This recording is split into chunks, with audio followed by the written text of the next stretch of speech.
साहब का बयान जैसे चीनी इलेक्ट्रॉनिक सामान।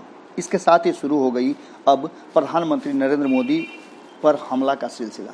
इस बार हमला किया है कन्हैया कुमार ने। कन्हैया कुमार को आप जानते होंगे, छात्र नेता के रूप में उन्होंने अपने राजनीतिक जीवन की शुरुआत की थी और प्रधानमंत्री नरेंद्र मोदी के साथ 36 के आंकड़े से उनको राजनीतिक पहचान मिली है। 2014 के आसपास जो कुछ भी हुआ वो आप सभी जानते हैं। जेएनयू में क्या हुआ वो सब जानते हैं आप। उसके बाद 2019 के चुनाव में उन्होंने गिरिराज सिंह को सीधे टक्कर दिया था। उसके बाद से जिस तरह से बेगूसराय में जो कुछ भी हुआ वो सब आपने देखा।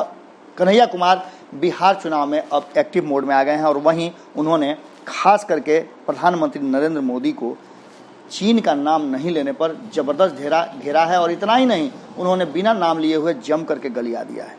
आपको बता दें कि कन्हैया कुमार ने सीधे तौर पे ट्विटर के माध्यम से, चूंकि आप जानते हैं कि इस बार चुनाव भी सोशल मीडिया पर होना है और सोशल मीडिया पर काफ़ी लोग एक्टिव होते जा रहे हैं। नेताओं की तो जैसे बाढ़ आ गई है सोशल मीडिया पर, लेकिन कन्हैया कुमार पुराने ट्विटर के खिलाड़ी हैं और लगातार हमला भी करते हैं। उनके फॉलोअर्स भी बहुत ज़्यादा हैं। लोग उनकी बातों को बहुत ज़्यादा ट्वीट और रीट्वीट भी करते हैं, लाइक भी करते हैं और उस पर कॉमेंट भी करते हैं। उन्होंने लिखा है कि सेना का नाम लेना और अपनी नाकामियाँ छुपाना साहेब की फितरत और ज़रूरत दोनों बन गई है। साहेब सेना की वीरता से सरकार की मूर्खता छुपाना चाहते हैं। जो देश का बेटा न बच पाए वो आपको डेटा बचाने का नाटक कर रहे हैं। इतना ही नहीं, सीधे तौर पे जो उन्होंने ताज़ा ट्वीट किया है उस ट्वीट में तो उन्होंने सारी मर्यादाएं ध्वस्त कर दी हैं। उन्होंने सीधे तौर पे बिना नाम लिए हुए बेईमान तक कहा है। लिखते हैं कि बोल रहे बेईमान, क्यों सरेंडर किया देश का सम्मान और क्यों नहीं लिया अब तक चाइना का नाम। गलवान में शहीद हो गए हमारे 20 जवान और तुम पका रहे जुलाई में छठ पूजा का पकवान। आप समझ रहे हैं कि अब पैरोडी, कविताएं और कई तरह के इजाद होंगे बिहार के चुनाव में। इस चुनावी प्रक्रिया में कई वर्जनाएं टूटेंगी, हमने पहले भी आपको बताया था।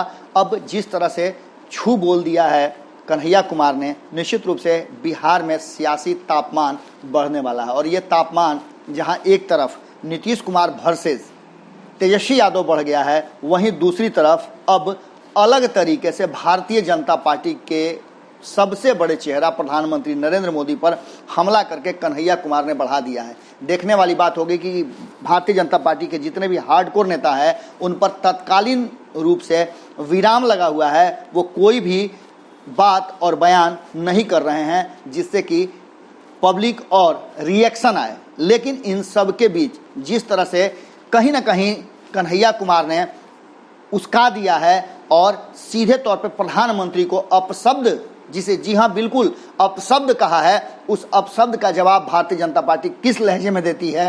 हालांकि उनके ट्विटर पर आप जाएं तो देख सकते हैं कि किस तरह का रिएक्शन आ रहा है, पर अभी भारतीय जनता पार्टी का रिएक्शन आना बाकी है। जुड़े रहें भारत लाइव के साथ, खबरों का सिलसिला लगातार जारी है।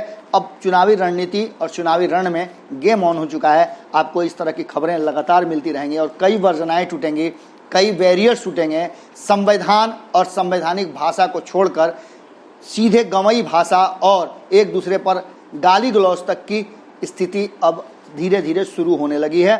जुड़े रहें भारत लाइव के साथ। नमस्कार।